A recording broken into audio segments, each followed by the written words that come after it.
Asia cup 2025లో team India జోరు కొనసాగుతోంది. పాకిస్తాన్తో ఏకపక్షంగా సాగిన మ్యాచ్లో భారత్ 7 వికెట్ల తేడాతో ఘన విజయం సాధించింది. ముందుగా బౌలింగ్లో సత్తా చాటిన భారత్ ఆ తర్వాత బ్యాటింగ్లో చెలరేగి 25 బంతులు మిగిలుండగానే సునాయాస విజయాన్ని అందుకుంది.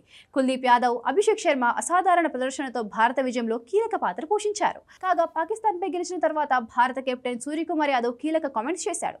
ఈ విజయాన్ని పహల్గామ్ ఉగ్రదాడి బాధితులు సాయుధ బలాలకు అంకితం ఇస్తున్నట్లు చెప్పాడు. పహల్గామ్ ఉగ్రదాడి బాధితుల కుటుంబాలకు అండగా నిలిచేందుకు ఇదే సరైన సందర్భమని వ్యాఖ్యానించాడు.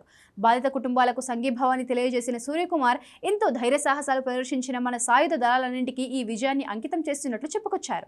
అవకాశం దొరికినప్పుడల్లా వారి ముఖాల్లో చిరునవ్వు ఉండే విధంగా తమ వంతు ప్రయత్నం చేస్తూనే ఉంటామంటూ సూర్యకుమార్ యాదవ్ వ్యాఖ్యానించారు. ఈ మ్యాచ్ను బాయ్కాట్ చేయాలని పహల్గామ్ ఉగ్రవాది బాధితుల కుటుంబాలు పిలుపునిచ్చిన నేపథ్యంలో సూర్య ఈ వ్యాఖ్యలు చేసినట్లు అర్థమవుతోంది. ఇక జట్టు ప్రదర్శనపై ఫుల్ జోష్లో కనిపించిన సూర్యకుమార్ తన బర్త్డే సందర్భంగా ఒక మంచి రిటర్న్ గిఫ్ట్ ఇవ్వగలిగానంటూ వ్యాఖ్యానించాడు. చివరి వరకు క్రీజ్లో ఉండి విజయ లాంఛనాన్ని పూర్తి చేయాలని లక్ష్యంగా పెట్టుకున్నట్లు వెల్లడించాడు.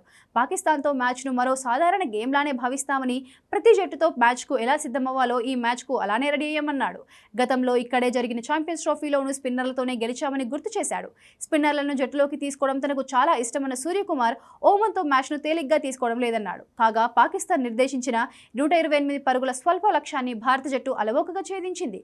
15.5 ఓవర్లోనే టార్గెట్ను అందుకుంది. కెప్టెన్ సూర్యకుమార్ యాదవ్ 37 బంతుల్లో 47 పరుగులు చేసి నాటౌట్గా నిలిచాడు. తిలక్ వర్మ 31, ఓపెనర్ అభిషేక్ శర్మ 13 బంతుల్లోనే 31 రన్స్ చేశారు. ఈ విజయంతో భారత్ సూపర్ 4లోకి దూసుకెళ్లింది.